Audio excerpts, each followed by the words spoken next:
Welcome to day 15 of Advent of Code 2024. Today I did pretty well, actually. Got part 1 in 13 minutes, part 2 in 35 36, ranked 300 and 190, which I am fairly proud of. Still looking to leaderboard though, so we've got 10 more days to do so. I think we can do this. Anyways, let's see a time lapse of me solving the puzzles, and then I'll explain my solutions.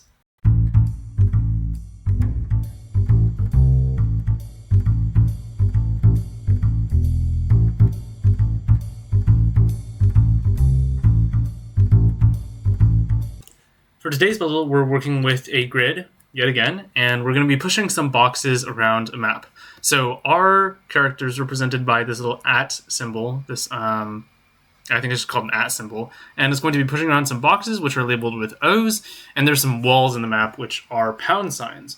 So we have a series of instructions which the lanternfish, or robot, yes, our robot wants to move according to these directions. So these are the typical, less than, greater than signs, the V's, the carrots, and we want to move the robot as long as there's a free space in front of it.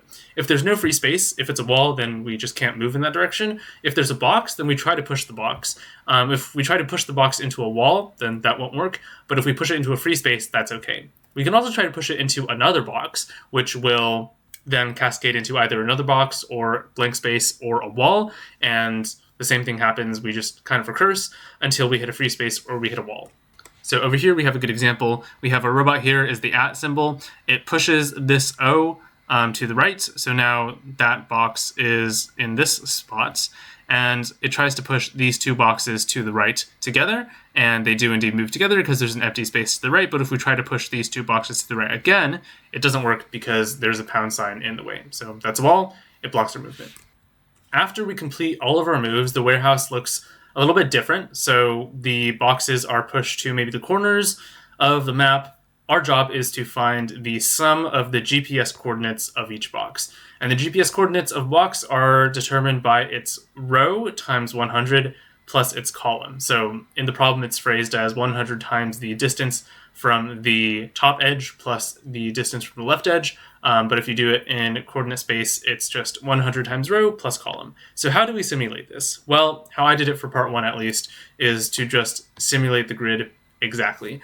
So to parse the input, we have two different sections of the input. So we do this double \n splitting just to get the map as well as the instructions. So for the instructions that are separated by new lines, so this is one thing that threw me off briefly, but we want to turn those new lines into just nothing so that we can parse the instructions one by one.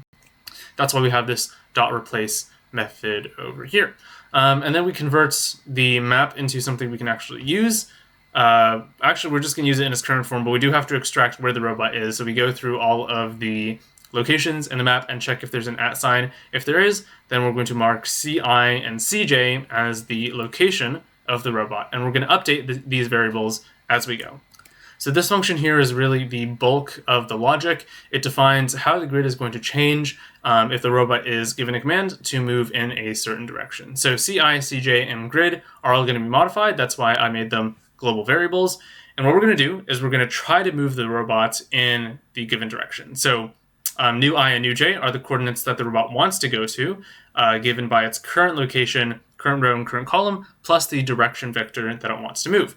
And the direction vector is determined by this little dictionary mapping here the command to the vector describing the movement. So once we know where the robot wants to move, we see, is it in the grid? Well, if it's not in the grid, then it's not going to go anywhere, so we're going to stop. Otherwise, it might run into a box. So we compute di and dj. This is going to be our variable signifying the very end of the chain of boxes. Because remember, the robot can push many boxes at a time. So we're going to find the end of that line and then move all the boxes at once. So while di and dj is still within the grid, we're going to keep moving in that direction because all the boxes are going to move in the original movement vector. And once we reach the end, either we will not be in the grid, in which case we don't want to do anything because we're going to run out of the grid. That's probably not going to happen though. We're going to probably run into a wall because I assume it is a closed map. If we run into a wall, we also can't do anything. But if we run into some open space, this is where the magic happens.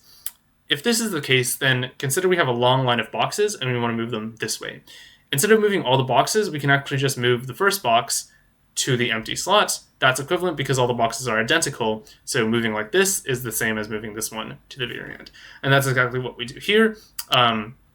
We change the ending spot, the spot that used to be empty. Now it contains a box. The first spot is now empty. So we're basically just swapping these two entries.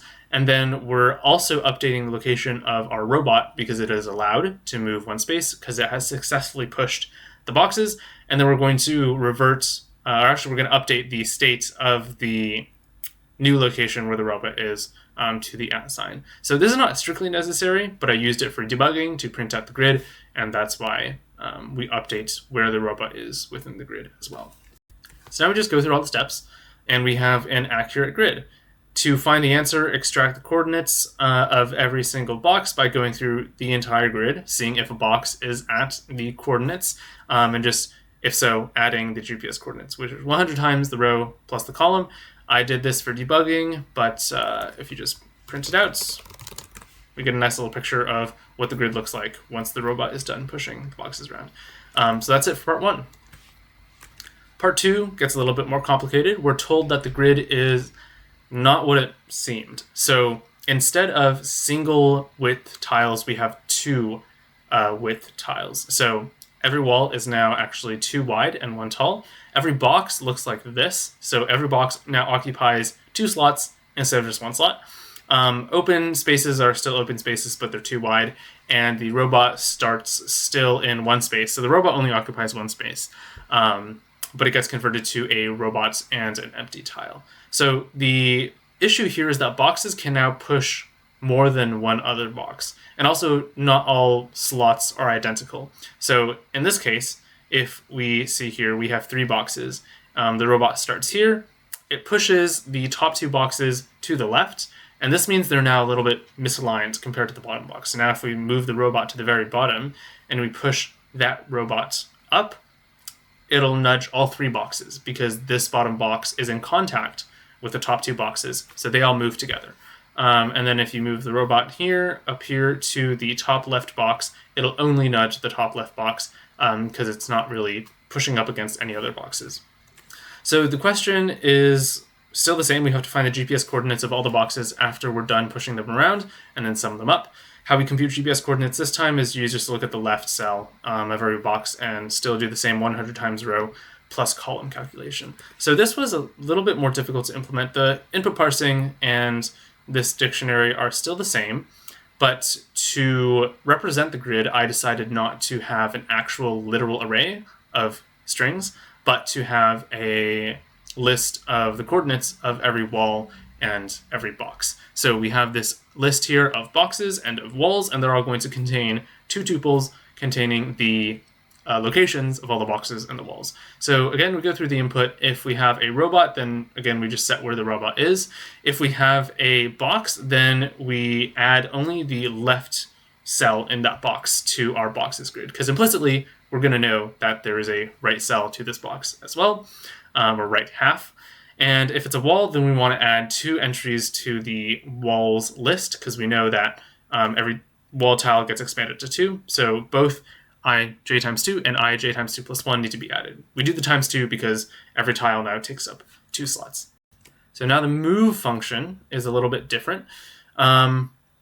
Here's what we do. We still do the same thing as before, so we see if the robot is going to go out of the grid. Low key, this is not necessary. I'm going to just double check that. Actually, okay, I'm going to keep it, actually, because it seems like we do use these variables, but I think for part 1 it's not necessary. For this part, we see where the robot wants to go, and we're going to see, does it run into a wall? If it does, then we don't do anything because it can't go there. Otherwise, it might run into a box. Now, this is where things get a little bit complicated. So the robot could run into a box either in the left half or the right half. If it runs into the left half, that's handled by this case over here. So if the new location it wants to move to is in the boxes list, that means it's in the left half of a box. Because remember, the boxes list only stores the coordinates of the left halves of the boxes for concision. And then if it runs into the right half of a box, that's with this one, because if it runs into the right half, then the coordinate 1 left over is going to be in the boxes list. So that's handling if the robot runs into the right half. And then we just need to find all of the boxes that are basically touching the current box that the robot is moving. So to do this, we use our favorite search, depth first search. We have a little stack here which tells us the boxes that currently need to be moved, and then we compute all of its, say, children boxes, or all of the boxes that it's going to move into. And that's how here's how we compute it. So we have a while loop. Basically, while our list of boxes that need to be moved is non-empty, we're going to compute all the next boxes. So we pop off the top of the stack, and then we look at the next coordinate of this box. So all the boxes are going to be moving in the same direction, which is pretty convenient. We just add the same thing as part one, add the direction vector to the current box's coordinate, and then we need to check if this box runs into a wall. If it does run into a wall, then everything grinds to a halt, because in order for the robot to move, this box needs to move. And if this box can't move, then the robot can't move. So if the robot runs into a wall, then no good. The robot can't move. Otherwise, if we've already seen this slot, so if we've already investigated this current coordinate, then we don't need to do it anymore. Low-key, I don't think this is necessary. Actually, I just removed it and it did an infinite loop. So it is necessary somehow. I don't think we should be able to run into slots that we've already seen, but somehow we are. So we're going to double check that we haven't already looped over this current coordinate. So that's just a sanity check. Also seems to break the code if we remove it, so we're just going to leave it there. It does make sense that we don't want to check coordinates that we've already checked. So otherwise, this box is free to move. It might run into some other boxes, though. So there's 3 different cases here, and it's best illustrated through some examples. So over here, let's say the robot wants to move left from this current state. It's going to push these 2 boxes to the left, or this single box to the left. And what we're doing is we're looking at this coordinate and where it wants to be. It wants to be here. Now that's bad, because that's where a box currently is. And we store the location of that current box as the left half. So that's handled by this case over here. So if where the current box wants to go is the right half of a box that already exists, then we want to add that box that it's going to run into the list of dependencies. Another thing that could happen is a box could run into the right half, the left half of a box that's already existent. So in this case, we have this bottom box wants to move up, and it's going to run into the, it's going to run into the left half of this top right box over here, because the right half of the box that's moving is going to collide with the left half of the box that already exists. And that's handled by this case over here.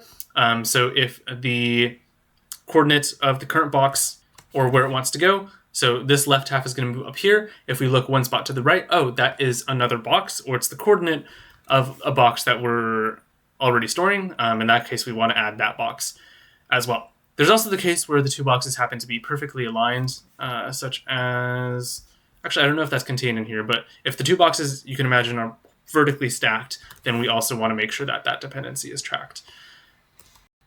Anyhow, if at the end all of these boxes can move, then we're good.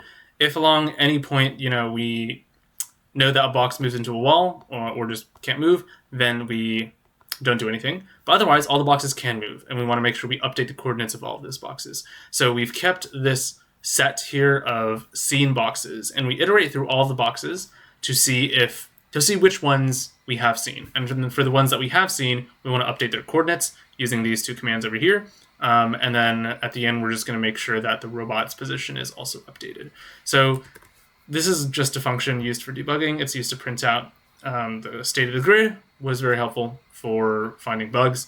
And then everything is the same for the end. We just go through all of the steps, and then we add together the GPS coordinates of all the boxes, which is computed in the same way. It's very nice because we store the left half of every box, so the row and the column still correspond to the distance to the top and left edges, respectively, which is very nice.